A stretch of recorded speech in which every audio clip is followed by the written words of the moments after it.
Welcome to Damn Good Movie Memories with your host, Brian Davis. This podcast is the cure for your long commute and super boring workday.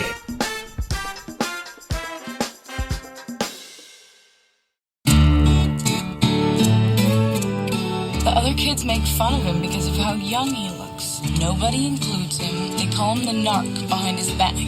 They do? One day, you'll be cool.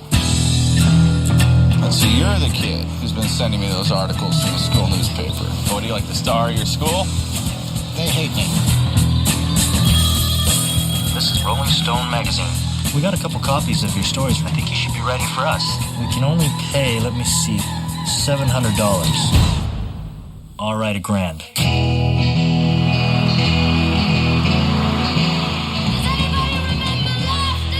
I'd like to interview you or somebody from your band. Oh, The Enemy, a rock writer.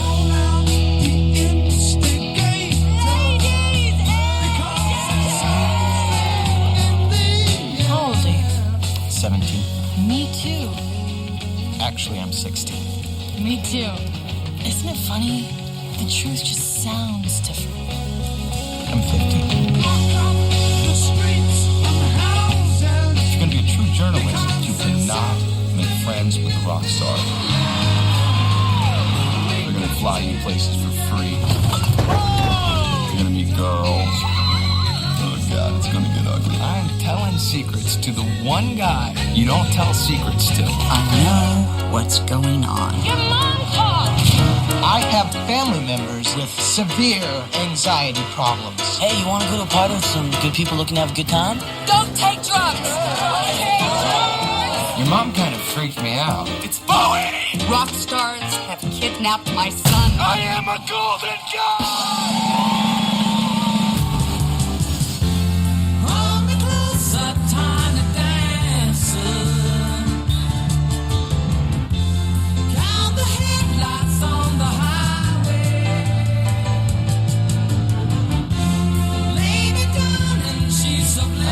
Go home.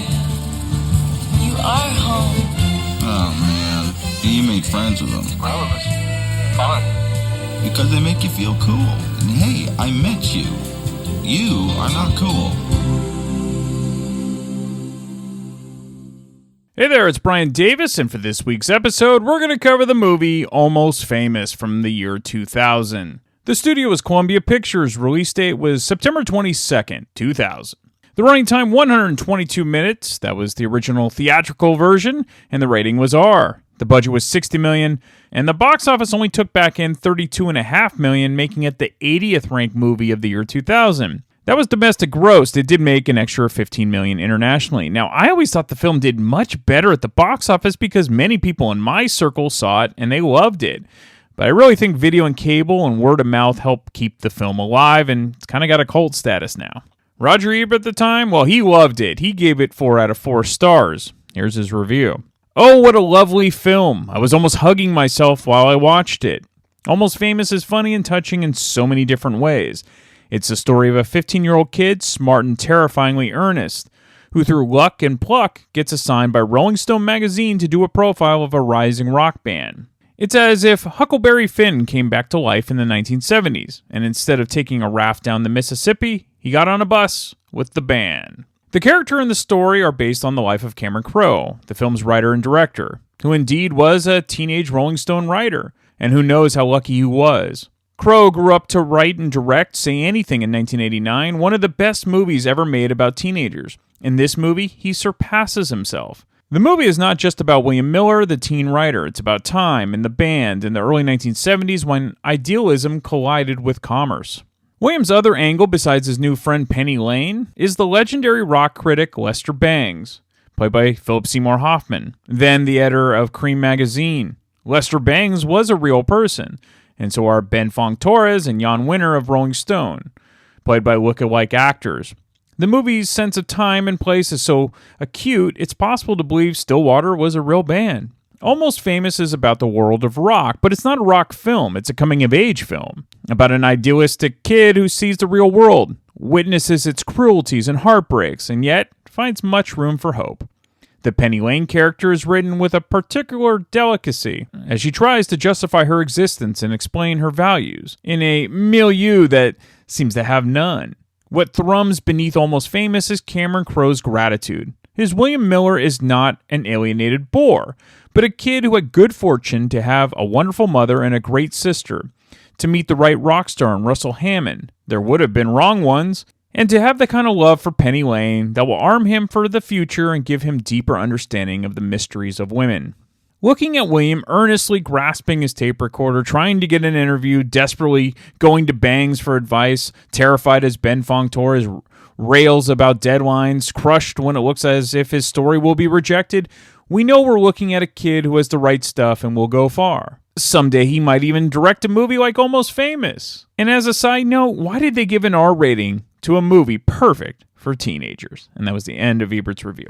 So after Almost Famous was released, one of my friends that I worked with said to me that I was the William Miller character who played the teenage journalist because he reminded her so much of me when I was always so passionate about music and my favorite bands. Now, I was only 21 when this movie came out, so my youthful innocence probably factored into her opinion. And look who's doing a podcast about his passion of movies and sometimes music now. It's funny how life works. All right, let's get into the making of the film. So while this film might seem like pure fiction and a fun little film, as Ebert mentioned in his review, most of it was really based on Cameron Crowe's real-life experiences, as he really was that whiz kid who was able to experience things at a young age in a short amount of time that most folks never get to experience in their entire lives as a whole. He loved the backstage experience and never wanted to leave, and to this day he still has boxes of all the memorabilia he picked up in those early years. He was and is truly a fan of music and the bands he loved listening to. Also, those early scenes as a kid with his mom and sister really did happen to him. Crowe's goal was to write what he called a love letter back to music. His friends had been pushing him to write a story about his early years since he had tons of material to draw upon. Lester Bangs was a mentor to Crowe, and his character in the film was a tribute to him. Crowe would indeed call him late at night and ask for advice, and Lester would give him some time. Bangs was just a huge music fan, exactly like Cameron Crowe. Crowe believed that the essence of the Bangs character was somebody happiest when they were alone with the records and takeout food. Crowe wrote pieces for Rolling Stone magazine for the top 70s rock bands and artists like Crosby, Stills and Nash, the Allman Brothers, Led Zeppelin, Peter Frampton, and Neil Young, among others, and was the youngest contributor for the magazine at the time. So the band Stillwater and many of the vignettes in the film were largely taken from Crowe's first piece that he did about the Allman Brothers band, along with Led Zeppelin. The Penny Lane character was indeed based on a real person named Penny Trumbull, but also a combination of others as well.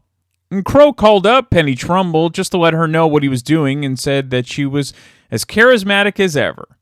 As for Kate Hudson, who played the Penny Lane character, this would of course be her breakout role.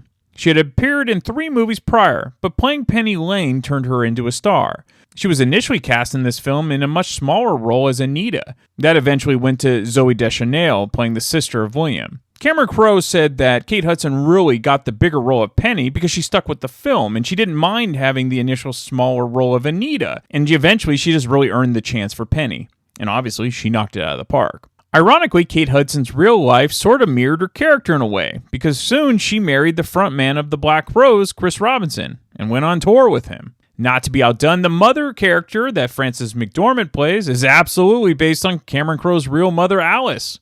Crowe even had his mom on set to watch the filming of McDormand's scenes. Crowe's mom said it was crazy hearing her own words repeated back on screen 30 years later. And just like in the movie, Crowe's mom would try to reschedule tests with his school teachers, which often took multiple attempts as Crowe was often on the road for assignments. She was also indeed scared of Crowe getting hooked on dope. Crowe did say when he was on the road and he would pass on being offered coke or weed, the common response from the other person was, "Great, more for me," which is never a bad thing, right? Patrick Fugit, who plays William Miller, was very much like the character in the film. After a lengthy audition process trying to find the right actor for the part, Fugit's audition tape came towards the end of the process, and it was sent in by his drama teacher. Fugit was from Utah, never had been to Los Angeles before, and was just soaking everything in, just like William does in the film. Fugit really does nail this role. Now, the brilliance of Crowe and what he loves the most about doing his films is putting together the songs that appear in the films. It's this large puzzle that he methodically finds perfect songs for various scenes. And he's the master at that in this film, and others, of course. For many years in the 1980s and early 90s, Crowe would make mixtapes and date them all based on what he was listening to at the time. And every now and then, he'll go back and revisit them to remember where he was at musically at the time. To him, it was as good as a written diary. For the writing of the music for Stillwater, Crowe had a wonderful chip, because at the time he was married to Heart guitarist Nancy Wilson. The two had met when Crowe was adapting his book Fast Times at Ridgemont High into a feature film. Crowe and Wilson wanted to write songs that felt like quote-unquote new music for 1973. Unfortunately, the couple would end up divorcing in 2010. Throughout the film, the William character often has trouble landing that one-on-one interview with Russell, the guitarist, as it was never a good time to talk. Now, Crowe said this actually happened often for him with the likes of Jimmy Page and David Bowie. And by the way, the person that taught Billy Crudup to play guitar for his part of Russell was Peter Frampton. Frampton would take the actors aside and show them what it took to look like they were in a real band, and they called it rock and roll school. When Crowe was 18, he had written the liner notes to Frampton's most famous album, Frampton Comes Alive, and Frampton was able to repay that favor 3 decades later, working on Crowe's film. All right, let's get into the film. So this episode will be a bit unique in the sense that the only version of the film that I own is on Blu-ray, and it's the bootleg cut, which is the equivalent of an extended director's edition, which adds about 40 minutes more to the film from its original 122-minute theatrical release. Now, I will cover some of the differences between the theatrical version and the bootleg DVD cut in this episode, but for those that haven't seen the original film, I wouldn't recommend watching the extended cut first. That's really for super fans of this film who just can't get enough content and want more. If you do end up watching the original theatrical release and you love it, then I would definitely recommend seeing the extended cut, but only after. Instead of going through the plot like I normally do, I'll call out some of the great characters in the film and play some of the key clips from them, along with some random funny scenes. So let's get into the characters. You have William Miller, who is played by Patrick Fugit. He's our main protagonist who goes on tour with the rock band Stillwater. You have Elaine Miller, that's Frances McDormand, and that's William's overprotective schoolteacher mom. You have Anita Miller, that's played by Zooey Deschanel. That's William's carefree sister who can't wait to leave home and get away from her domineering mother. You have Russell Hammond, played by Billy Crudup. He's the guitarist and songwriter for the band Stillwater. You have Jeff Beebe, that's Jason Lee. He's the lead vocalist and songwriter for Stillwater. His look is definitely inspired by Paul Rodgers during his Free and Bad Company era. Penny Lane is played by Kate Hudson. She's the leader of the quote-unquote Band-Aids, which is a nice way of describing the groupies. The additional Band-Aids are played by Anna Paquin, Fairuza Balk, and Bijou Phillips. You have the rock magazine writers like Lester Bangs, played by Phillip Seymour Hoffman, and Ben Fong Torres, played by Terry Chen. Also, there's a ton of great character actors and cameos, from Jay Barcarell, Jimmy Fallon, Rainn Wilson, Zach Ward. He was Scott Farkas from The Christmas Story, who plays the Allman Brothers' #1 roadie Big Red. Mostly those are in the extended scenes. You have Polly Perrette, Mark Maron, Peter Frampton as Humble Pie's road manager. And there's a great call out there since he was actually in the band back in the day. Nick Swartzen, he was a mega David Bowie fan in the film. And late great comedian Mitch Hedberg. Of course, Mark Maron would play his famous clip of Lock the Gates from his scene in the film on his podcast many times, the WTF podcast. All right, let's play some clips and some cool notes that I had from my recent reviewing. So it's kind of funny to hear how damaging Simon and Garfunkel could be to the youth of America. A good example of the reason Anita wants to get out of the house as quickly as possible. It's all good drama. The same stories. Shakespeare, you know, like those plays we went to see at the Old Globe. Anita? Hey, Mom. Want something to eat? Oh, no thanks. I already ate. Are you sure? I made soy cutlets. I'm fine. I already ate. Wait. You've been kissing. No, I haven't. Yes, you have. No, I haven't. Yes, you have. I can tell. You can't tell. Not only can I tell, I know who it is. It's Daryl. What you got under your coat? It's unfair that we can't listen to our music. It's because it is about drugs and promiscuous sex. Simon and Garfunkel is poetry. Yes, it's poetry. It is the poetry of drugs and promiscuous sex. Honey, they're on pot. First it was butter. Then it was sugar and white flour, bacon, eggs, bologna, rock and roll, motorcycles. Then it was celebrating Christmas on a day in September when you knew it wouldn't be commercialized. What else are you gonna ban? Honey, you want to rebel against knowledge. I'm trying to give you the Cliff Notes on how to live life in this world. We're like nobody else I know. I'm a college professor. Why can't I teach my own kids? Use me. Daryl says that you use knowledge to keep me down. He says I'm a yes person and you are trying to raise us in a no environment. Well, clearly, no is a word Daryl doesn't hear much. I can't live here. I hate you. Even William hates you. I don't hate her. You do hate her. You don't even know the truth. Sweetheart, don't be a drama queen. Fuck you! Hey! This is a house of lies! There it is. Your sister used the F word. I think she said feck. What's the difference? The letter U. Soon, William starts to understand what Anita's going through with her mom. Put on your seatbelt. We got our annuals today. Received your annual. Received.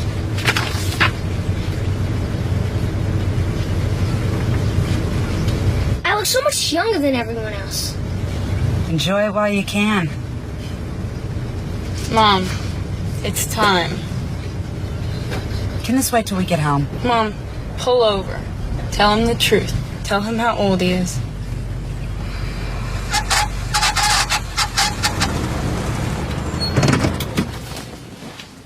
He knows how old he is. The other kids make fun of him because of how young he looks. Nobody includes him. They call him the narc behind his back. They do? What's a narc? A narcotics officer. Well, what's wrong with that? Come on, you guys. It's no big deal. I'm 12. She skipped me a grade. Big deal. I'm a year younger. They're 13. I'm 12. Aren't I? I also put you in first grade when you were 5 and I never told you. So I'm how old? Don't you realize that this is gonna scar him forever? Sweetheart, don't be Cleopatra. We have to be both his mother and his dad. You put too much pressure on him. How old And when he rebels in some strange and odd way, don't blame me. am I? I skipped you an extra grade. You're 11. 11? So you skipped 5th grade. There's too much padding in the grades. I taught elementary school. 11! You also skipped kindergarten because I taught it to you when you were 4. This explains so much. You've robbed him of an adolescence. Adolescence is a marketing tool. Honey, I know you were expecting puberty, but you're just gonna have to shine it on for a little while. Who needs a crowd? Who put such a high premium on being typical? You're unique. You're 2 years ahead of everybody.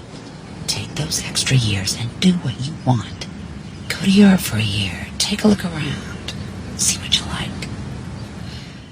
Follow your dream. You'll still be the youngest lawyer in the country. Your dad was so proud of you. He knew that you were a predominantly accelerated child. What about me? You are rebellious, and I'm grateful of my love.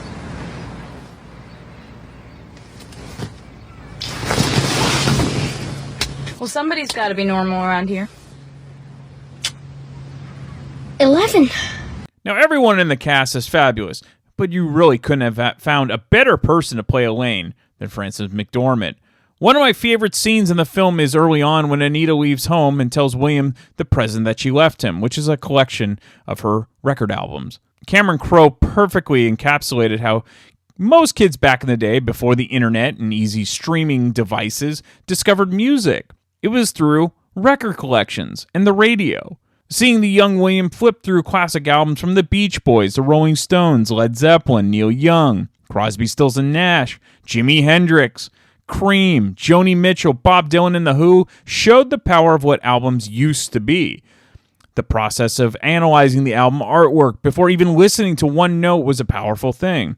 And even today, once you've heard the album, the sensory in your brain sets off wonderful emotions simply by flipping through album covers. You can't underestimate the power of music, especially physical media. And Phillip Seymour Hoffman perfectly sums this up as Lester Bangs, how music fans are so passionate about their favorite bands. And Paulie Perrette in this clip plays the radio DJ. Music, true music, not just rock and roll, it chooses you. It lives in your car or alone, listen to your headphones, with the vast scenic bridges and angelic choirs in your brain. It's a place apart from the vast, benign lap of America. Did you know that the letter by the Box Tops was 1 minute and 58 seconds long? It means nothing, nil. But it takes them less than 2 minutes to accomplish what Jethro Tull takes hours to not accomplish. You see, this is fatuous, pseudo-blubber, which is fine, but voiced it off as art, or the Doors, or Jim Morrison. He's a drunken buffoon, posing as a poet. I like the Doors. Give me the Guess Who. Come on, they got the courage to be drunken buffoons, which makes them poetic. It's quite an honor to have the world's greatest rock critic and editor of Cream magazine back home in San Diego for a few days. Lester Bangs. Live American Woman. Have you ever, the most brilliant piece of gobbledygook ever? Give me some white light, white heat. Iggy Pop! Amen! I just put this on. This isn't on your playlist Lester, either. Don't you think it's a little bit early for that? Not for me. Okay, well, that was Lester Bangs. This is Alice Wisdom, and here's Iggy Pop.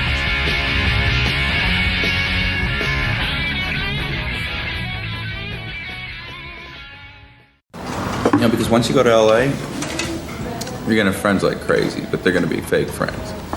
They're gonna try to corrupt you. And you got an honest face, and they're gonna tell you everything. But you cannot make friends with the rock stars. Okay, if you're gonna be a true journalist, a rock journalist, first, you never get paid much, but you will get free records from the record company.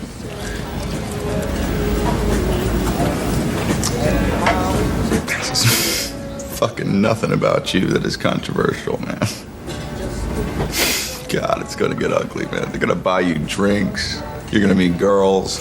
They're gonna try to fly you places for free, offer you drugs, and I know it sounds great, but these people are not your friends. These are people who want you to write sanctimonious stories about the genius of rock stars, and they will ruin rock and roll and strangle everything we love about it. Because they're trying to buy respectability for a form that is gloriously and righteously dumb. And you're smart enough to know that. And the day it ceases to be dumb is the day it ceases to be real. Right? And then it just becomes an industry of cool. I'm telling you, you're coming along at a very dangerous time for rock and roll. The war is over. They won. 99% of what passes for rock and roll these days, silence is more compelling. That's why I think you should just turn around and go back, and be a lawyer or something.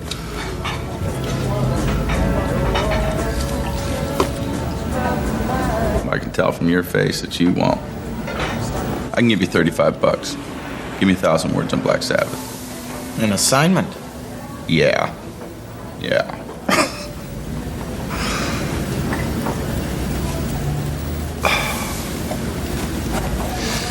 Hey. You have to make your reputation on being honest and unmerciful. Honest, unmerciful. If you get into a jam, you can call me. I stay up late. To get paid to write about Black Sabbath in 1973, that would have been a dream come true. But not having your mom drop you off in front of the show and yelling this at you. Look at this. An entire generation of Cinderellas, and there's no slipper coming. You just remember, you wanted to be Abraham Lincoln. You wanted to be Atticus Finch and To Kill a Mockingbird. You want to get high? They're going to get high? All I have to do is listen. That's what Lester Banks said. As long as I know this is a hobby. I'll pick you up right here at 11 o'clock sharp. If you get lost, use the family whistle. Good luck. Thanks.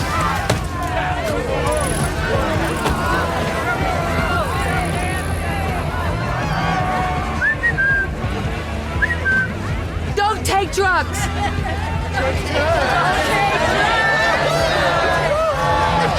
Yes, Mother!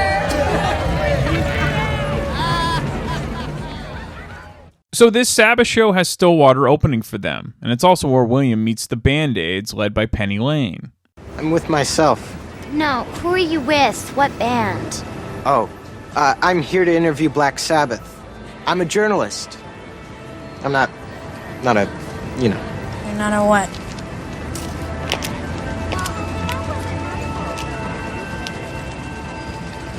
You're not a what?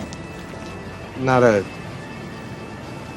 groupie. Groupie? We are not groupies. This is Penny Lane, man. Show some respect. Groupies sleep with rock stars because they want to be near someone famous. We're here because of the music. We are Band-Aids. She used to run a school for Band-Aids. We don't have intercourse with these guys. We support the music. We inspire the music. We're here because of the music. Mark Bolan broke her heart, man. It's famous. It's a long story. I'm retired now. Visiting friends. You know, she was the one who changed everything. She was the one who said, no more sex. No more exploiting our bodies and our hearts. Right. Just blowjobs, and that's it. It's all happening! It's all happening! It's all happening! Penny. It's all happening. Okay. It's all happening. This is our journalist friend. Journalist friend, meet Plexia Aphrodisia, Estrella Star. You are... William Miller.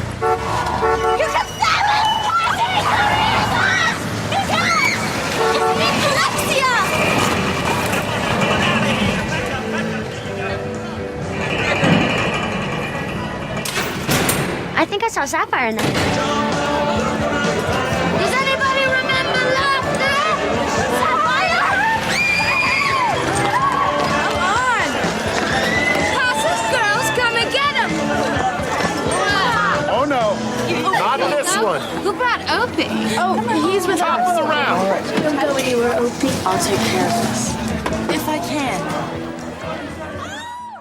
We get to hear the words of wisdom from Jeff Beebe. Some people have a hard time explaining rock and roll. Really explain rock and roll. Maybe Pete Townsend. But that's okay. Rock and roll is a lifestyle and a way of thinking. And it's not about money and popularity, although some money would be nice. But it's a voice that says, here I am, and fuck you if you can't understand me. And one of these people is gonna save the world. And that means that rock and roll can save the world, all of us together. And the chicks are great. But what it all comes down to is that thing. The indefinable thing when people catch something from your music. What I'm talking about is... Wait, what am I talking about? The buzz. The buzz. And the chicks, the whatever, is an offshoot of the buzz. Like you saying you like Fever Dog. That is the fucking buzz! It's always fun being around a fanboy. In this case, it's a young Jay Barkerell, as a huge Led Zeppelin fan. I saw them on the 7th floor. Mr. Jimmy Page, Mr. John Paul Jones, Mr. Robert Plant, Mr. Robert Plant signed my T-shirt 5 minutes ago. Please don't smear it. No, please don't smear it. But 5 minutes ago, he touched this band. Vic is a Zeppelin fan. Right, I picked that up. He tours with them, but not, with them. Yeah, they're on the 12th floor now. But I'm sure Baco from the Cobras and Fire podcast, I'm sure wrote this scene where William interviews the bass player of Stillwater, and William tries to get the guy to open up about his art. And instead, the only quote he gets is, "I'm the bass player." So William tries harder. It goes something like this. Right. And when you take that away, what would you be missing stylistically? What chemical? And the bass player Larry Fellows says, "A bass?" Basically, the same thing happens to William when he interviews the drummer Ed, but with even less words. Now, Cameron Crowe said that the Russell scene where he simply tells William, "Just make us look cool," actually came from both Glenn Frey from the Eagles and Ronnie Van Zant from Lynyrd Skynyrd.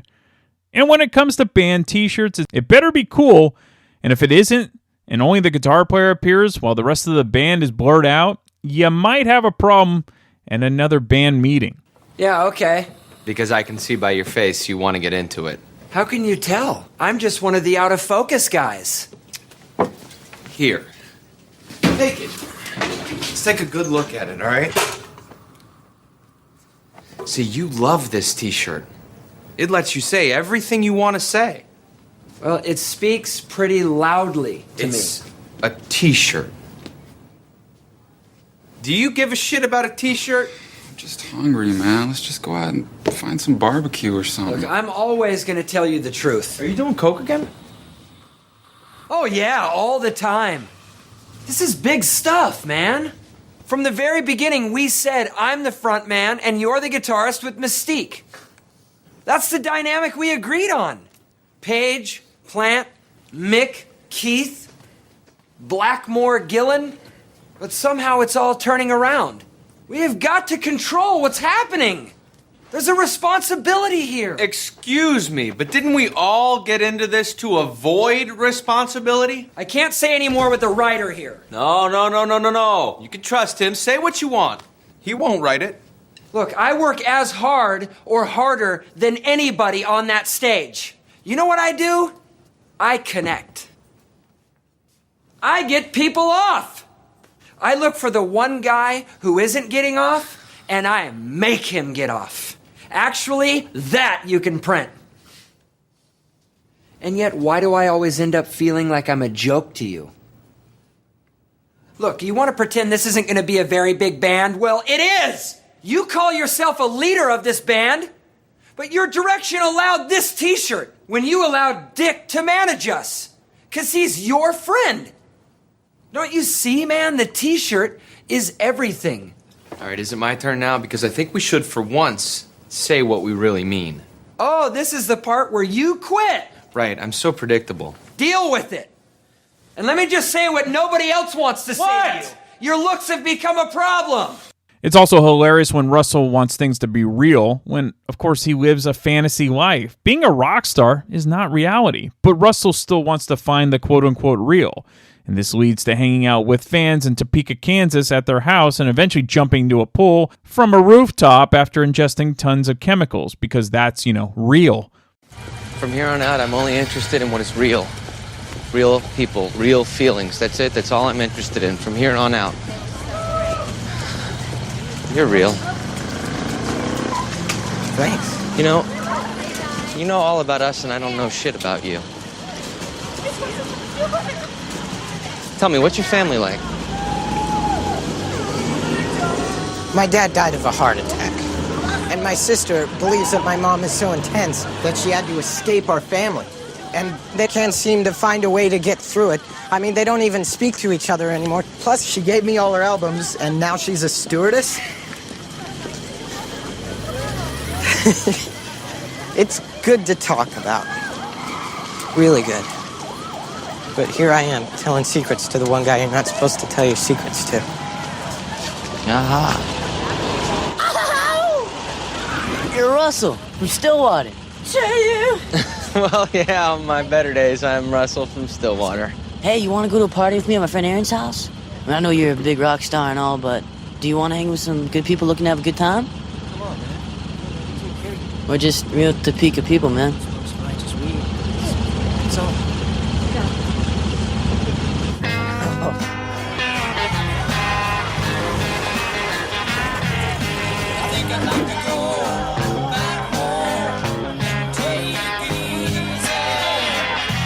There's a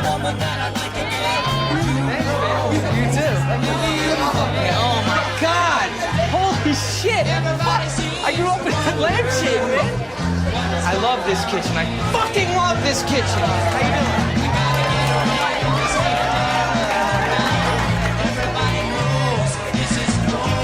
That's William over there. Hey, William! You, Aaron, are what it's all about. You're real. Your room is real. Your friends are real. Real, man, real. You know? Real. Real, you know? You're more important than all the silly machinery. Silly machinery, and you know it! In 11 years, it's gonna be 1984, man. Think about that. You want to see me feed a mouse to my snake? Yes.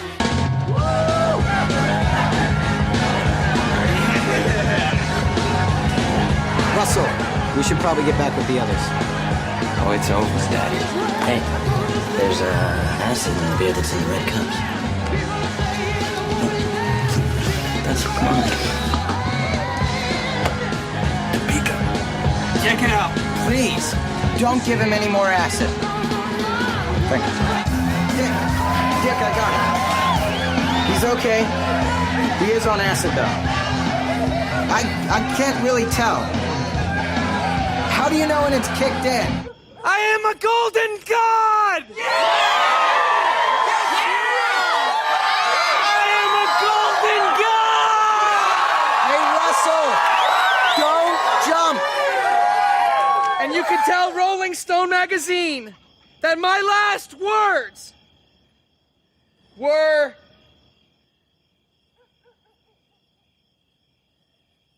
I'm on drugs!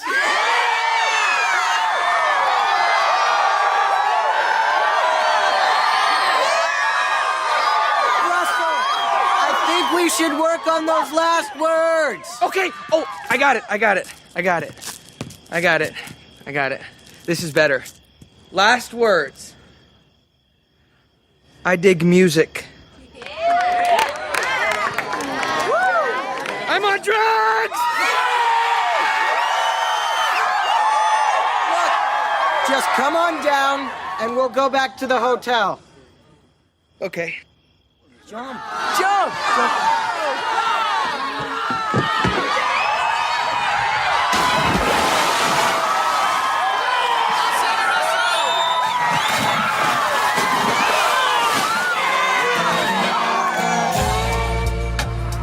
They've been crying for you like a bunch of whimpering pussies. Oh, the band's over. This is my family now. That's right. Definitely. It's He's over. staying with us. Let's just ride on down to Greenville. We'll listen to some great music. We'll finish the tour, and then we'll leave those ungrateful fools behind. Then we'll come back here, where you'll live. That sounds good. Yeah, and you can stay in our basement. Yeah. I see what you're doing. And I like it. Come on. I got it, man. I got it. Excuse me, kids. Look at him. He's taking notes with his eyes.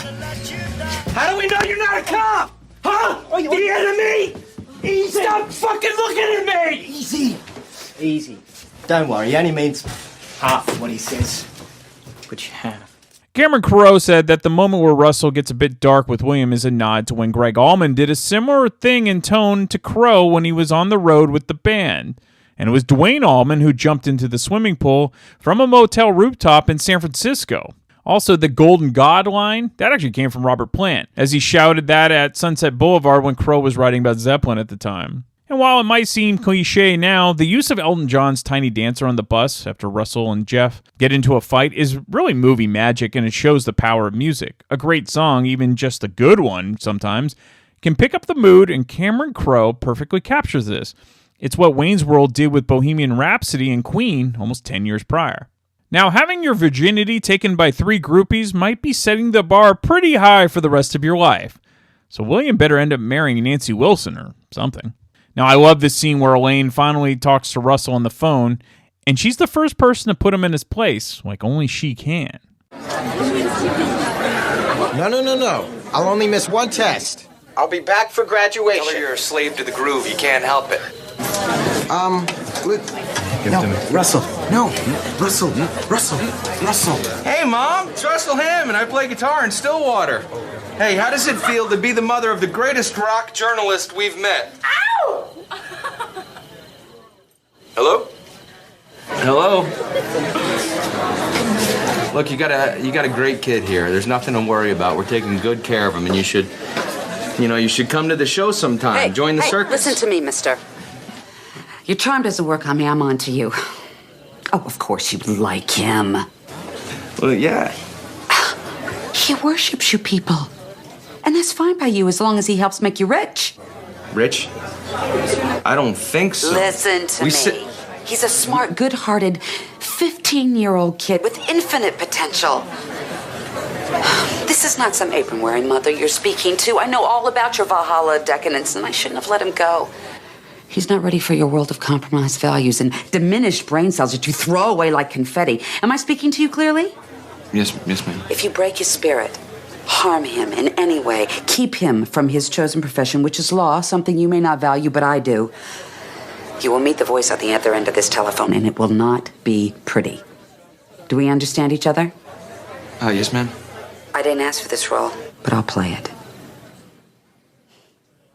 Now go do your best. Be bold, and mighty forces will come to your aid. Goethe said that it's not too late for you to become a person of substance, Russell.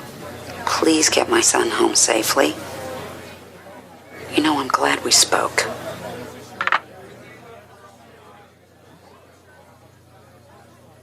Sung and bung, it sounds like lots of fun. Why don't you get on my back for a piggyback ride?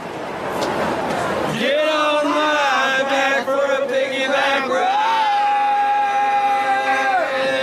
All right, boys. All right.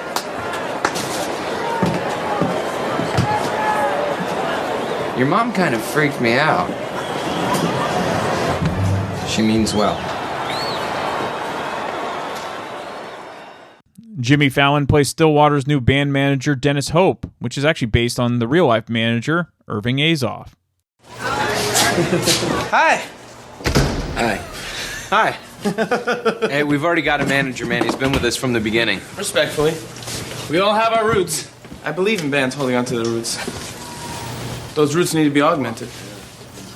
Your manager here needs a manager. Example, if you hadn't run out in your contract in Phoenix, we could have sued over Russell's hand. But you left, negating the contract, forfeiting the deposit. You effectively traveled a long way to pay that promoter to electrocute you. Okay, your damages have put you way in the hole for this tour. Right now, you owe the record company more than you got. But your record's selling. There's money to be made. So I brought a plane in. We could add more shows to make up the difference, respectfully. We travel by bus. Doris is the soul of this band. That bus has been our home since we were the Jeff Beebe Band. No way. Hey, man, I travel on a pogo stick if I thought we could make more money. You could play more dates with a plane. Well, it's not about money. It's about playing music and turning people on. Yep. Clearly, respectfully. But on the distasteful subject of money, just know that you're all making it right now. And it's all out there.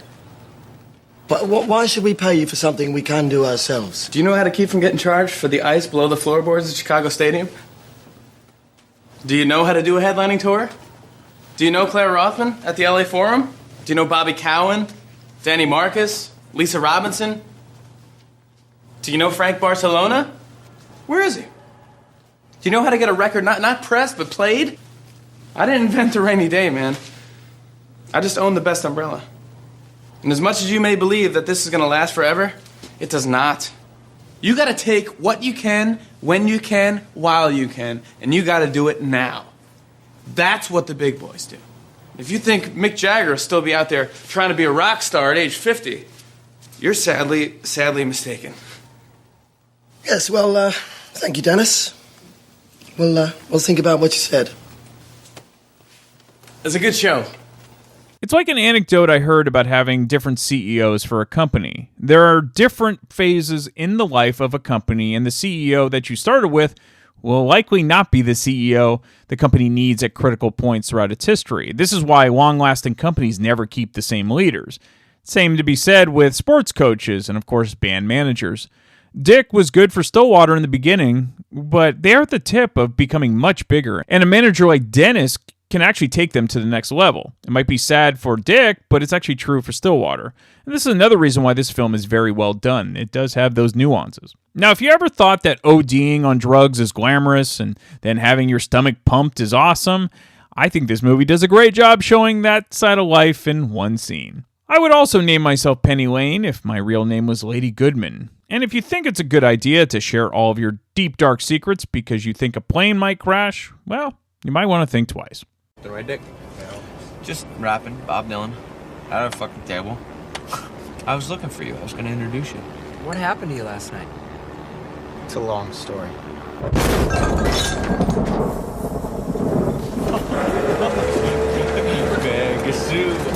Vegas, oh, pretty, big. Hi,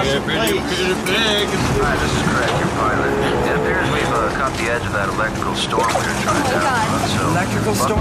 Right now, we're going to do our best to get you out of it. Rock and roll. We shouldn't be here. Oh, baby!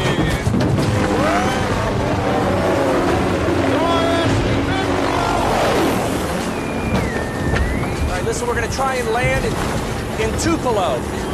We found a field to land in. A field? I can't breathe, man. Listen, it's going to be kind of a rough set down, but we should be fine. Just hang in there and we'll get you out of this.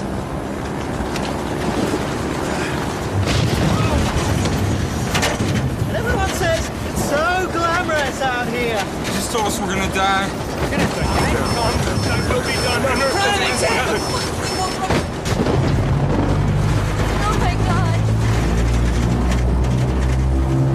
If something should happen, maybe I never said this enough. I love all of you.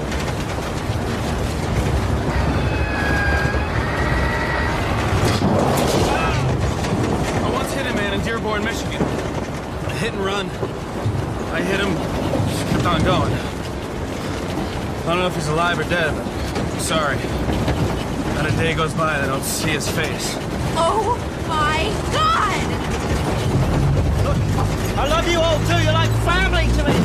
Especially since Marta left me. And listen, fellas, I just want you to know if I took an extra $1 or $2 here and there, it's because I knew I'd earned it. Yeah, I slept with Marta, Dick. I did too. I waited until you broke up with the me too. I also slept with Leslie when you were fighting. You slept with Jeff? Yeah, but it didn't count. It was the summer we decided to be free of all rules. And you say you love me. I don't love you, man. I never did. None of us love you. You act above us, you always have. Finally, the truth. You just held it over us like you might leave. Like we're lucky to be with you. And we had to live with it, man. I had to live with you, and now I might die with you, and it's not fucking fair! Please, enough! And I'm still in love with you, Leslie. Oh, I don't want to hear anymore! Shut up, Jeffrey! Jeffrey? It's all happening. Whatever happens, baby, you're dead! Don't be self-righteous, Russell. Not now, man.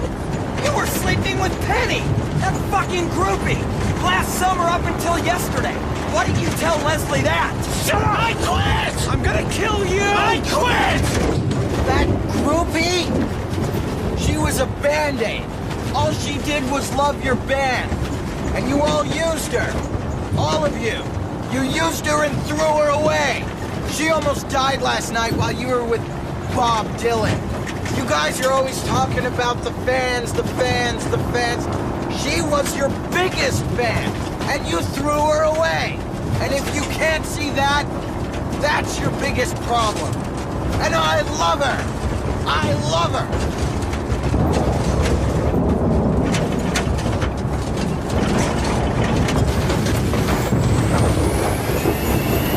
Fuck it! I'm gay!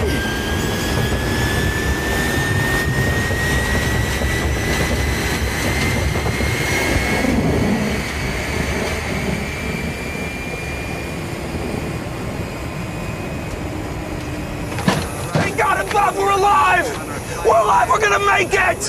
Sweet relief!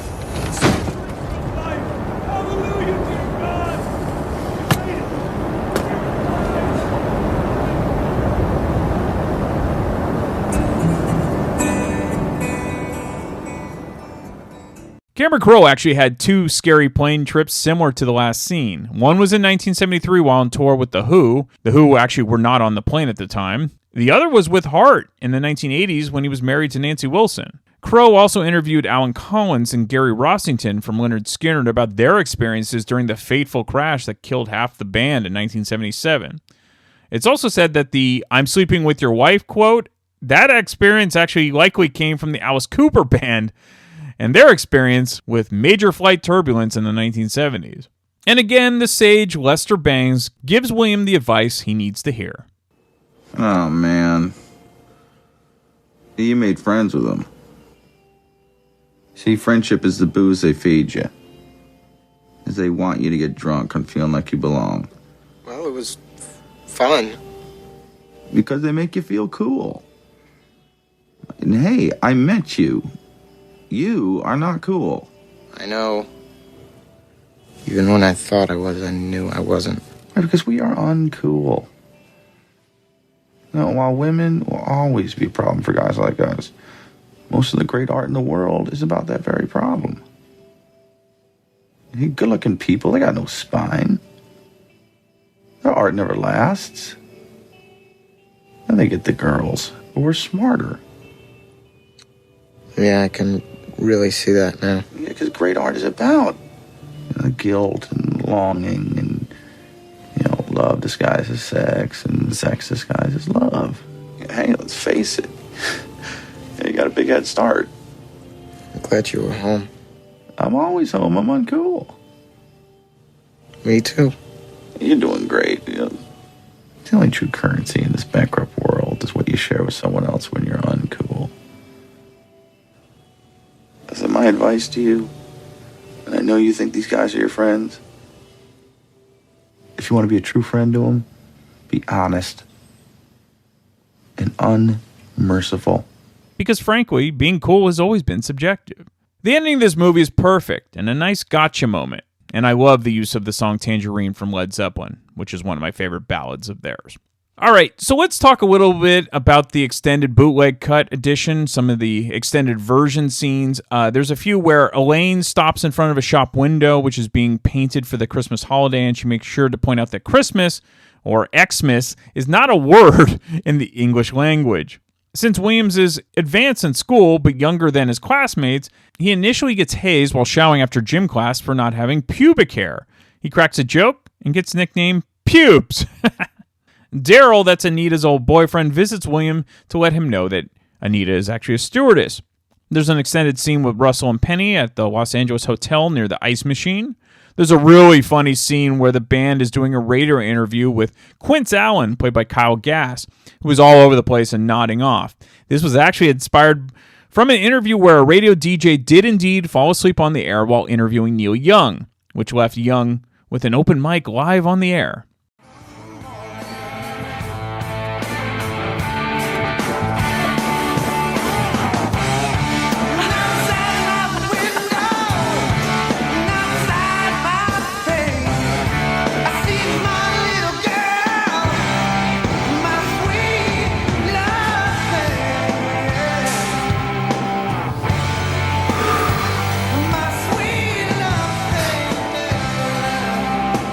The guitar and songwriting of Russell Hammond. The vocal stylings of Jeff Baby. Jeff Baby. Baby. BB. Fever Dog. The band is Stillwater. Watch with your mind as they materialize.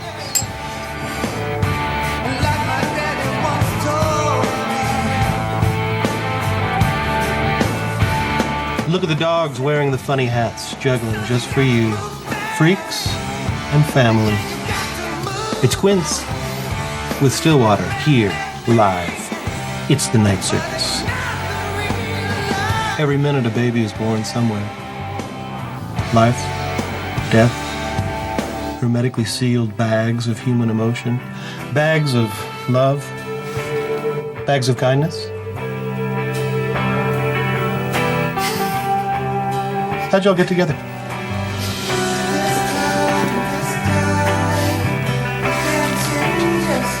Well, not to get into a me thing, but I did start the band some time actually ago, and I placed an ad in a magazine called Peaches, and Russell Hammond answered. Peaches? I think it was a gift from God, actually. Nobody plays like Russell Hammond. Ah, shit, man. Thank you. You might want to hit that delay button there, Quincy.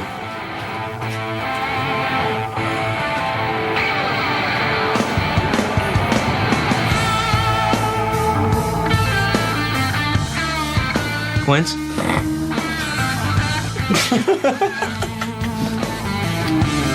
Now we're talking, right? Right? Why the fuck do you have to wait till an interview in Arizona to say something nice about me, man? Why don't you say it to my fucking face sometimes? Because I tell you every time I think you nailed something.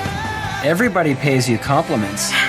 It's not my fucking job to kiss your fucking ass. Seriously, then whose fucking job is it? Because my ass is dying for a kiss, man, and I know yours is too. It's my fucking job, and I think you're all geniuses, and I'd just like to say to the folks out there, I'd like to leave you this thought, smegma. Nice. Fellows? Feces. The name of the song is Love Thing. Your mind is starting to take effect. They've all come to watch you swallow fire. You scream soundlessly on the night circus.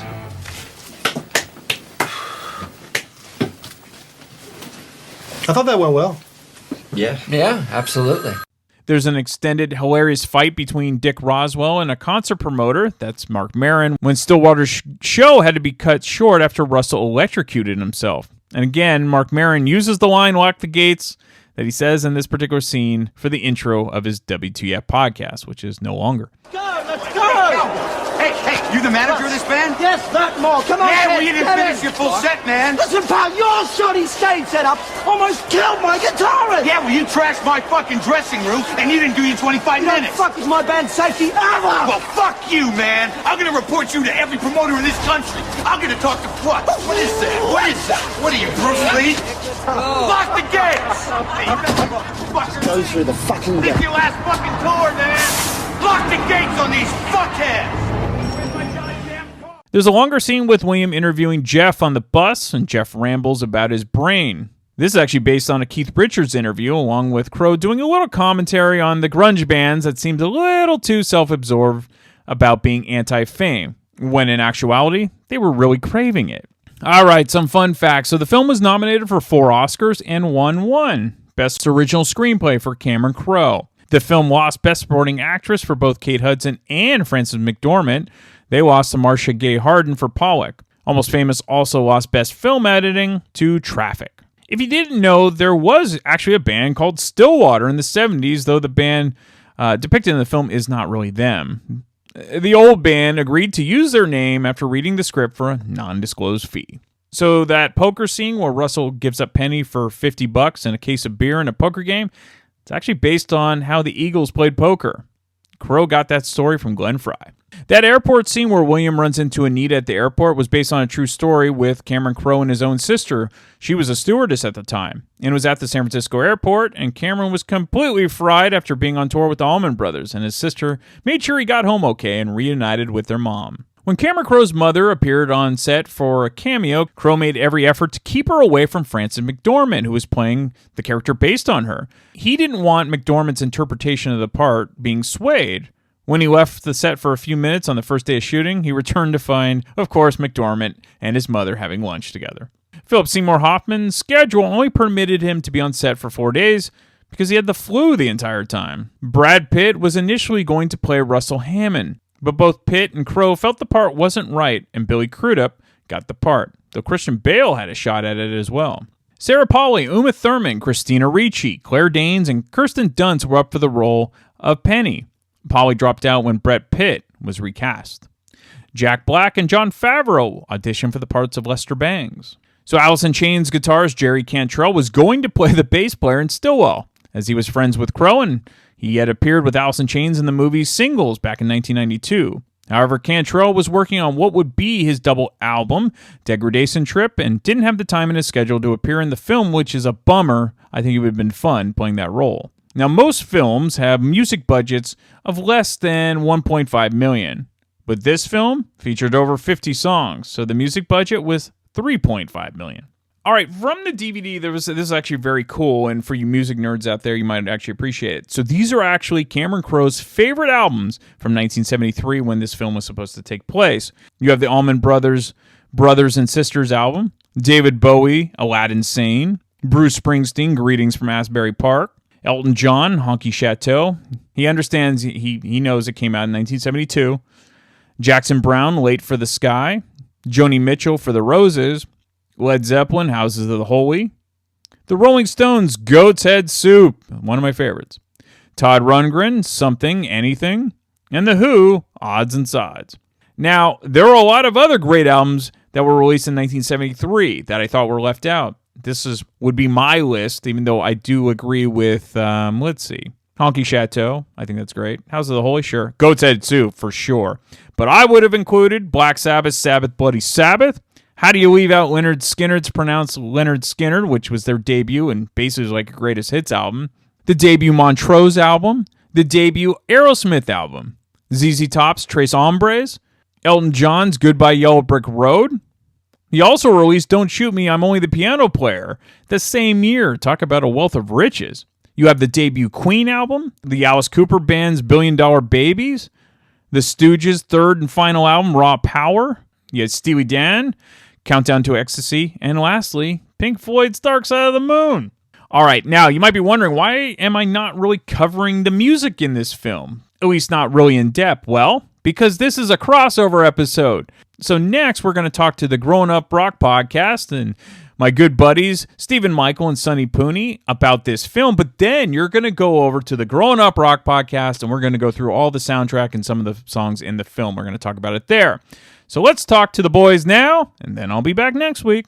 Talk about yet another random movie from my DVD collection.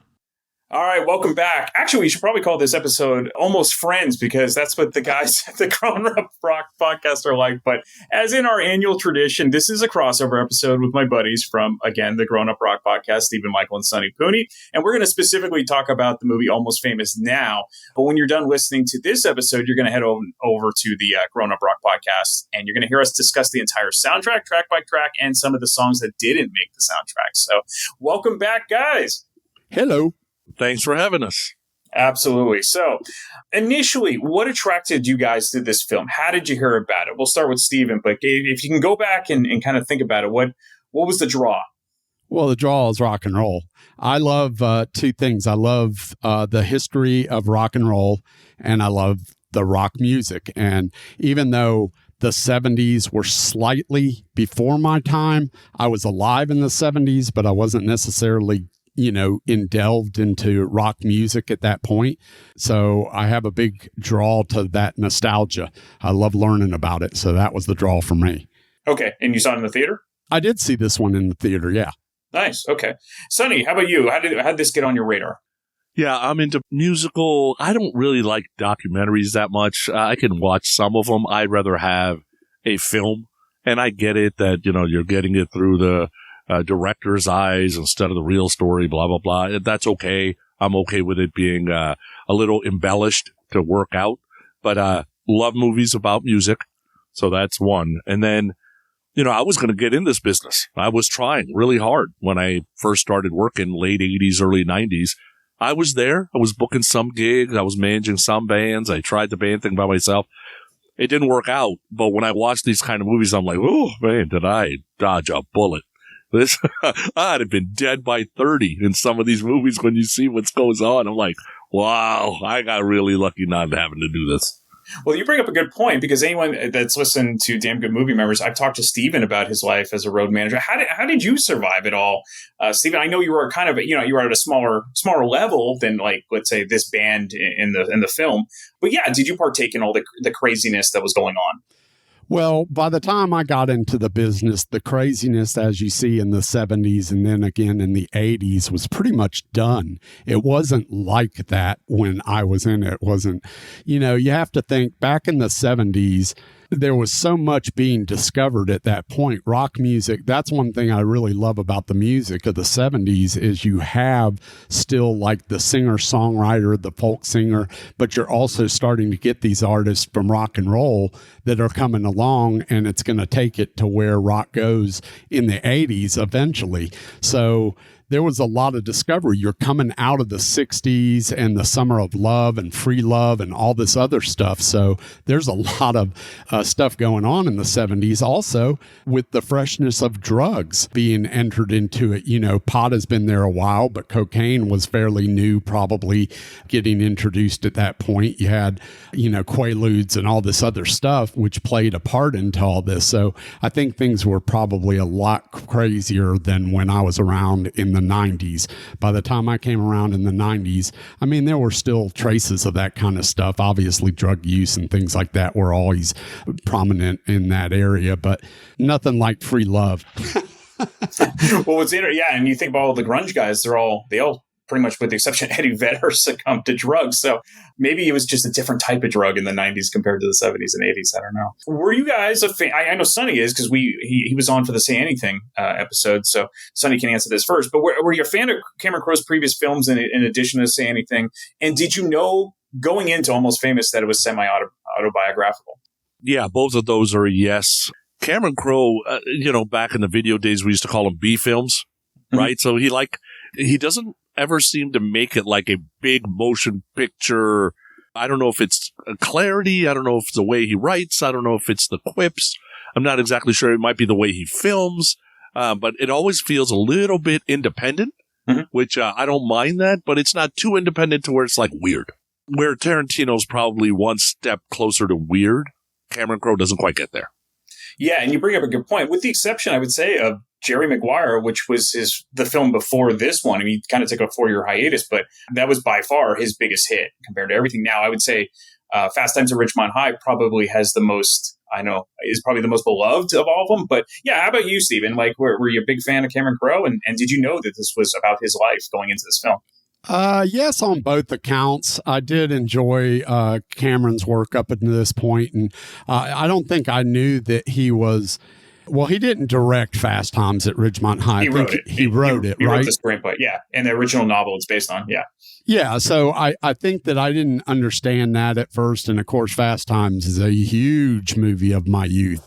So yeah, that just made me appreciate him all that much more. But his movies are movies that I feel like need to be watched more than just once to gather everything that you're really seeing, because I find something new every time I watch one of his flicks. He knows how to tell a story. Exactly. Now, until I really started kind of looking at the history of this film, I always assumed the film did great at the box office, since it seemed like everyone that I knew saw it and enjoyed it. But it wasn't a bomb, but it definitely wasn't a hit either. It made $32 million, so which was far less than the budget. So I guess technically it was a bomb, but maybe it made it back in DVD sales and everything. Why don't you guys think it did gangbusters at the box office when it was first released? Because it kind of almost had a cult following afterwards. And we'll start with Stephen. Well, for one thing, it's a pretty long movie. That probably didn't help things. It's rated R. That probably didn't help things. Rock and roll is not everybody's cup of tea, right? I mean, typically rock and roll movies as a whole, it's not like they do gangbuster dollars at box office. But it is something that I think he probably made his money back very easily in the cult status of this movie for sure. Yeah. Sonny, what do you think? Do you think maybe it was because the cast wasn't super big yet? It became big, but maybe not at the time. I think that's the biggest reason. I think there's really no star power here for the timing of 2000. Now, if we get Brad Pitt, Meryl Streep like it was supposed to be, maybe you get more looky-loos, but rock movies and movies about music, I don't know how big they are unless they're actual musicals. You know what I mean? Especially if you're not going to pimp them as this is a movie about this band, that's a fictitious band. I just don't know how many people would be interested in it to begin with, but then you got to have star power. Right. To me, the key to this film, in films like this is the authenticity of the fictional band in either the film or the TV show. So for Stillwater, it truly feels like a real band to me, which makes me enjoy this film a little bit more. What do you guys think? Did you like Stillwater? Does it matter if the band is authentic for you to enjoy a film like this? We'll start with Sonny. Oh, it 100% does. I cannot stand if I see a commercial or some TV show or some film where somebody's pretending to play guitar and can't even hold it right. It absolutely drives me crazy. So finding out that these guys rehearsed for weeks and weeks and weeks beforehand, even though they couldn't play their instruments, just to be show people, like Jason Lee did amazing. I mean, he straight up has lead singer's disease. I mean, and he's not a lead singer because he can't really sing that good, right? So it's like, I thought it's everything to me, and I'm glad they did that. Otherwise, I don't think I would enjoy this movie. Yeah, I mean, Jason Lee kind of looked like Paul Rogers to me. I mean, the way his look was. I mean, it was kind of perfect. Steven, how about you? Like, did you enjoy Stillwater? Does it matter to you, or can you suspend disbelief? No, not when it comes to music. I'm too deep in it. I can't suspend disbelief for something like this. There was a lot in this movie that I look for when it comes to authenticity. Having, like I said, been around it, been in it. You know, that's important to me. Like, I can't just ignore stuff. I won't enjoy the movie. And I enjoyed the performance from Stillwater. I thought, I would have bought the Stillwater record from the songs that I heard in the movie from Stillwater. I would have been like, yeah, I would try this record because I enjoyed it that much. I think it really went miles to helping the authenticity, having somebody like Peter Frampton on set to help coach you, and Nancy Wilson on set to help coach you. I mean, these are people that lived in it, right? That it doesn't get any more authentic than the two of them. They lived it. So having them right there to be able to coach and talk and do things, I mean, that's fantastic. Yeah, I loved it. And it's part of the reason why I always loved the Blues Brothers movie, is because even though Aykroyd and Belushi were actors, they had performed under the Blues Brothers moniker, and the rest of those guys are all pure musicians. So it's maybe a little bit different, but there was an authenticity to that film and that band as well.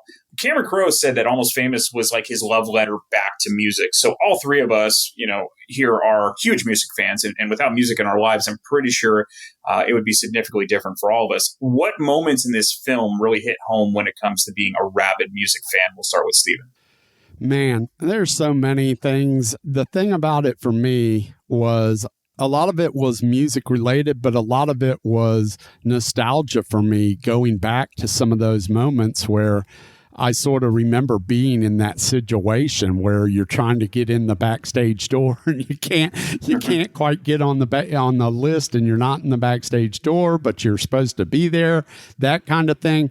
One of the most important moments for me is that very first live Stillwater scene where Kate Hudson and William are on the side of the stage, and the house lights, the lights kick in, the band kicks in, seeing this moment of just enjoyment on everybody's face when that's happening. And then you can just feel it, that they're so passionate about the music. You know what I mean? Like that's very important. I felt that over the years at different points as a kid, when I would go to a concert or be on the railing of a concert. That was the other thing. I was watching the live concert scenes where there's no barricade. And I remember some of those days back in the day when they didn't have barricades, just different things like that. Another moment is, having the fight with the promoter and running out on the promoter and busting through the gates. I never had a gate busting story, but I had a couple of stories where I didn't quite see eye to eye with the promoter. I can tell you that. So many moments. Mark Maron plays the angry promoter. He still used it on his podcast, that to lock the gates. That was always to begin his podcast. Oh, really? Yeah. Yeah. Yeah. So many moments where he films is just the way he shoots things, tells a story without any words being said. Yeah. So for me, it was always kind of the beginning, because I kind of put myself in the William category because I wasn't that much older than him when this came out. I was probably 20. So, 5 years older. And when his sister kind of introduced him to like music, pretty much. And I had an older cousin that kind of did that. He gave me like, he's like, well, you should check out, Black Sabbath, or you should check out stuff like this. And I remember just like sitting down and listening to one album. And it was just kind of that cool ear awakening thing where this whole new world comes, and that I always appreciated that scene. Sonny, what are some of the moments in the film that really hit home for you when it came to being a huge music fan? Yeah, the sister sharing the music I thought was a big deal.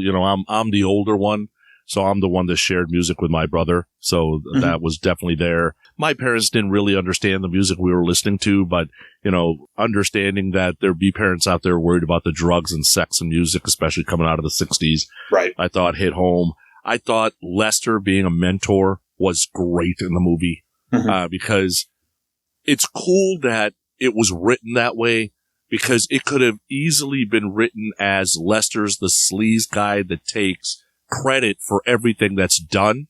And then I'm not sure if I would have enjoyed the movie as much, right? So, and maybe that didn't happen to Cameron, so he's kind of paying it forward, which I think was great. These type of movies, especially you're talking about a young kid, there's always the piece where possibly they lose their virginity. I think having a foursome as your first deflowering, I don't think is all bad. One of the things I just noticed in the movie, and I've probably seen the movie 15, 20 times, when they're talking about the shirt and he leaves the shirt on the chair and then William takes it and puts it in his bag before he leaves. I don't think I've caught that before, right? So, like, when it comes down to it, he's still going to be the fan. Right? Which, that's cool. And I'm almost glad that they didn't play up the Black Sabbath thing at all. Right? Like, mention it once and then basically don't mention it again. I think I was cool with that. Yeah. One of the interesting points about the film is almost the disconnect between loving a band and enjoying their music and then being a music critic. I think all music or movie critics start by being fans, of course, but then when it becomes a job, you almost have to disconnect from being a fan to be a good critic, I think. This is why, as Sonny was saying, the Phillip Seymour Hoffman character playing Lester Bangs is so interesting, kind of gives a jaded point of view of reality. Is it possible to be a good critic and also a fan? We'll start with Steven.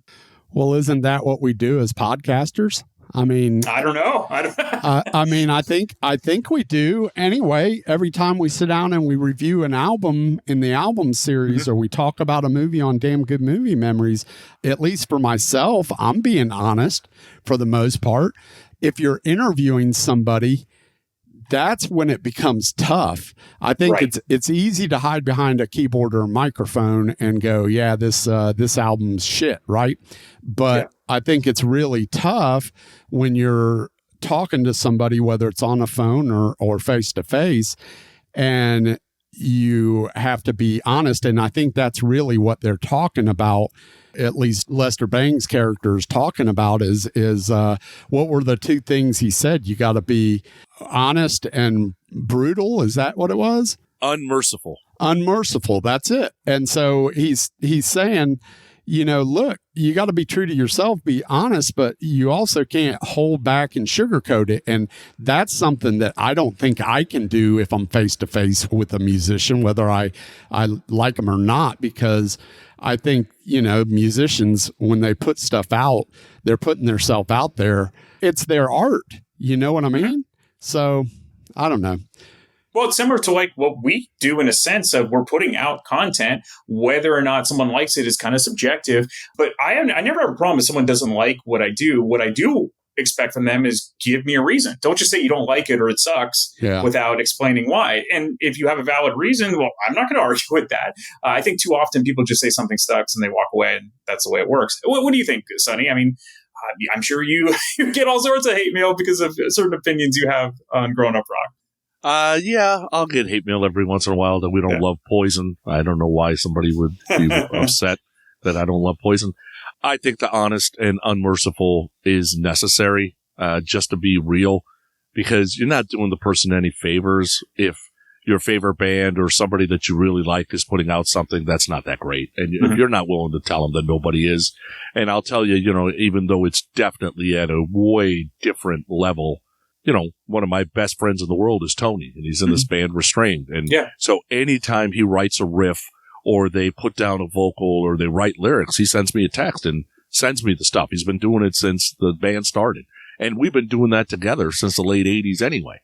And I just straight out like, really? That's what I'd probably get rid of that completely, dude. That's not even savable. I just tell it to him real. And sometimes he takes it and changes it. Sometimes he puts it out the way he wants because it's just an opinion anyway. Sure. That's okay. But, yeah, I think the honest and unmerciful piece, it's necessary. There's no doubt. One of the things I also love about watching this movie, and part of it, I think, is the era, because it's obviously before the internet. Whatever you bought, whatever you owned music-wise was yours. And so you weren't gifted, basically, millions and millions of albums like today. My theory is I think we're from a generation that truly loved music. Like, we would love an album or love an artist. I don't even know if it's possible for a kid today to love an artist or an album anymore because they don't really have to. Why would you listen to one album over and over again when you have literally every album available to you? What do you guys think of that theory? And we'll start with Sonny. Yeah, there's always going to be rabid fans of whoever, whether you're a Swiftie or Bad Bunny. You're not supposed to say Bunny. You're supposed to say Boney, I guess. Dude, still couldn't name a song from that dude. I don't know if we'll ever have fans as deep as us, and I know that sounds old because I listened to Soldiers Under Command in the car for, 5 weeks in a row. Exactly. Like, what else? There's nothing that you're going to listen to right now 5 weeks in a row, and that's including us. Yeah. We can't listen to it for 5 weeks in a row. There's too much stuff coming. Mm-hmm. Right? So, yeah, I think that's going to be tough. That's why you'll never have another huge band. And more and more I ask people about music, man. It seems like these last couple of generations are like, yeah, I listen to music. I just kind of, whatever's on Spotify or whatever, I listen to, Sirius XM or whatever. Like, what band you listen to? I don't know. I just like songs. I'm like, Jesus, dude, what is wrong with you? Totally foreign to me. I'm sure it's foreign to Steven as well. And it's, again, I think it goes back to when you put down your money for something, you're going to give it a shot at the very least. You may not listen to it forever, but at least you're going to give it a shot. What's the point of giving anything a shot today when it's all free? What do you think, Steven? Yeah, I mean, there's a term. It's music is disposable now. Totally. People don't like that term. And I've said it many different ways over the years on this podcast, and I'll keep saying it, which is, the problem with music today is that back in the day, you had time to live with something. You had time to grow to love something. Very few albums, even the classic albums that I look back on today, I don't know that I listened to it for the first time the day I bought it and was like, oh my God, this is the best shit ever. No, it's something I lived with over the years and grew to love it. You saw it, you loved the album, you went and saw it live, you had the full picture, and that's how music fandom grew for these bands and these artists.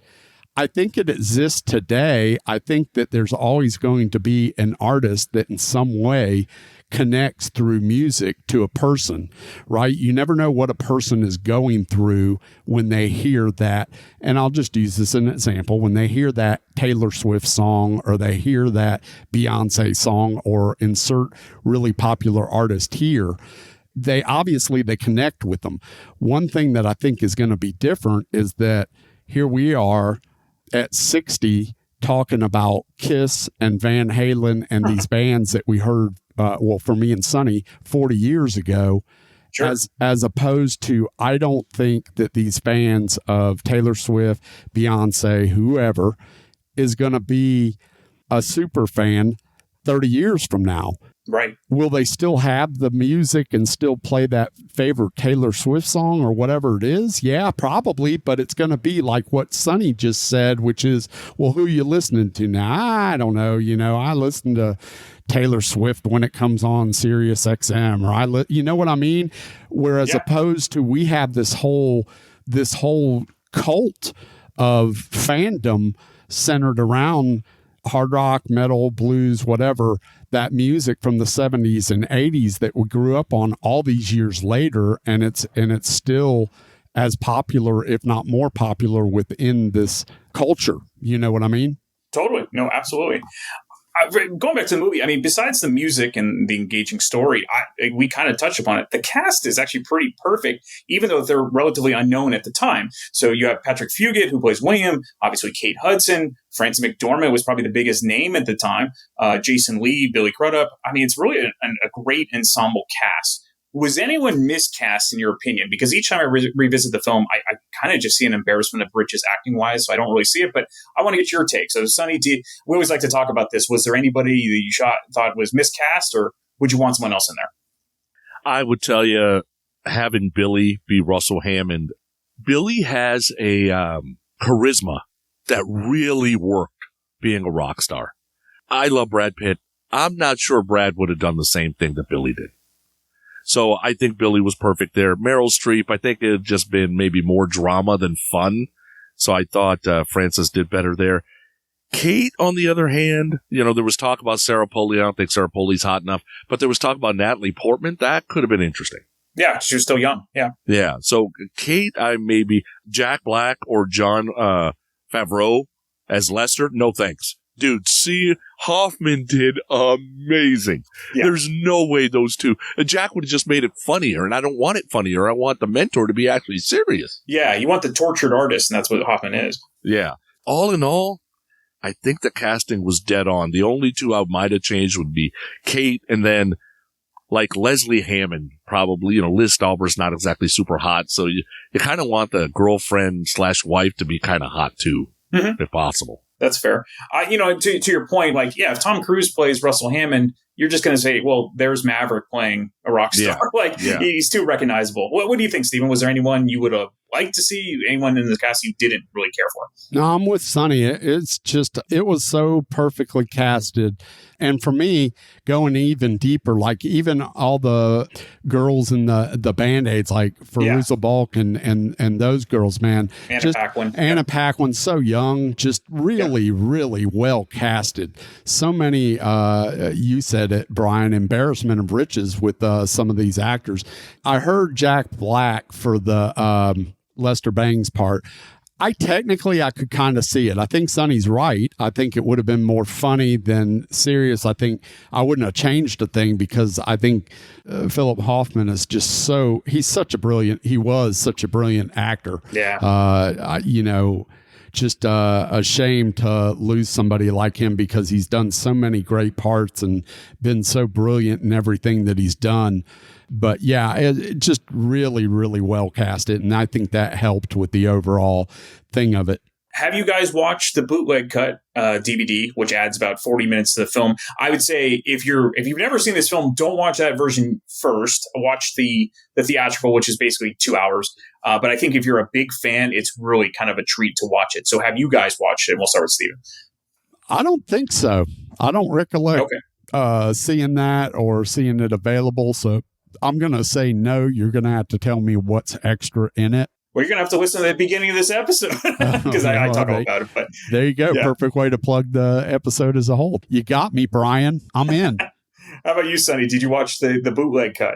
I haven't because I still find stuff in this movie every time I watch it. Yeah. I haven't watched this movie enough to really be in a place where it's like, I want to see the extra 40 minutes, right? It's kind of like, I think The Crowe has an extra something out there too. And I'm like, I've seen The Crowe like maybe 10 times. I don't even know if I'd remember that was extra or not. You know what I mean?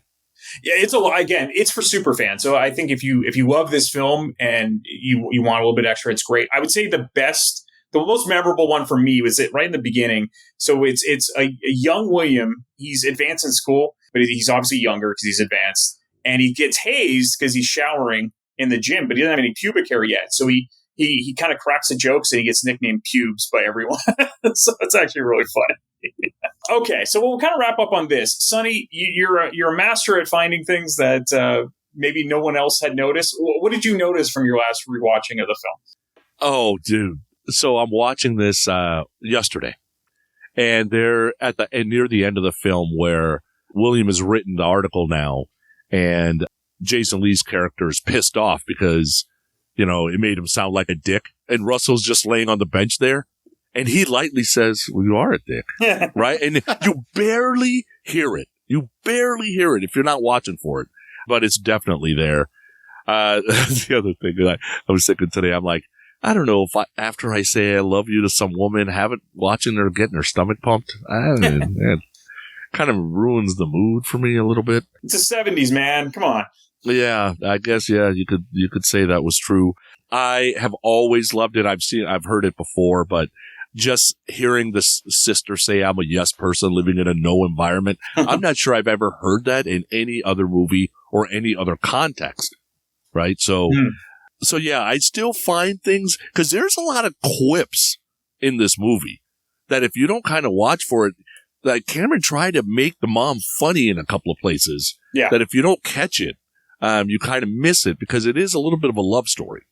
Yeah, and she's really, Frances McDormand kind of nails her part. Like, she's totally serious, but she is funny in her own way. Yeah, absolutely. Absolutely. And, like use the mojo. It's 18 minutes a page. Right. Right. Like, so those are just funny things that probably don't need to be there, but he did a good job of putting them in. Stephen, was there any new stuff you discovered from your recent reviewing? Well, Sonny made me remember one, which is the part about the band T-shirt and how William snakes it off the back of the chair. Still enlightened by his fanhood, right? He's trying to be a serious journalist and reporter, but at the end of the day, he's just a fan, right? A lot of what I take away from this movie every time I rewatch it is not so much the actual things, but it's a lot of the story that Cameron Crowe is telling, because it is a nostalgia piece, but it's a love story. But is it a love story between two people? Because it is, but it's also a love story between a person and music, and just all the discovery. Even going back to the sister at the beginning, where she's fighting with the mother because she feels like she's been held back all this time, and she just wants to get out there and explore the world. And there's so much happening in the world during this time period that there's much to discover, and how he pairs up so many of these scenes perfectly with music. The Simon and Garfunkel America, while she's pulling off into the, sunset, so to speak. Just all these things. There's a couple of shots that Cameron Crowe does in there where he shoots the one scene where he shoots Kate Hudson's eyes, and then he pans over and shoots Patrick Fugit's eyes, and back and forth. And there's so much being said there, but nothing's being said. You know what I mean? I find that amazing. And when I rewatch these movies, it's stuff that maybe just I didn't think about it in the way that I thought about it the next time I watched it. So yeah, I just think it's really a well done movie. Yeah, and I think that's the fun part about movies that we truly do like, that you will go back and then you notice things that are a lot of fun. And the one thing I noticed the most was kind of the William character. He never lost either his mom or his sister. You never hear about the dad. And so the discipline still remained with him from his mom. But then that kind of world traveler that he probably didn't know he had from the sister kind of came out too, because obviously he ended up being a writer and going on tour with a lot of these bands. So thank you guys for doing this. Again, as I mentioned in the beginning, we are going to talk about the music specifically. We kind of avoided it on this part, but we're going to go over to the Growin Up Rock Podcast and talk about all the music. And Sonny's going to be super angry because we already know what's going to happen, or maybe he'll surprise us. But we're going to have a good time. But thank you again, guys, for doing this. And it's always fun to have these crossover episodes every year. Thanks, Brian Davis, for having me. Always a great time. And Stephen, feck you. What's the difference? The letter U. If you enjoy this podcast and are an iTunes user, please do the show a favor and head on over to the official iTunes page for Damn Good Movie Memories. Be sure to leave a rating and a review. This will allow the show to appear higher in the algorithm and spread the joy of this podcast to the masses. If you are not an iTunes user, you can still listen and subscribe on Podbean at damngoodmoviememories.podbean.com. Be sure to like us on Facebook under our Damn Good Movie Memories page. You can also listen to a limited number of episodes on YouTube. I hope you enjoyed this week's episode, and be sure to tune in next week for an all-new episode of Damn Good Movie Memories.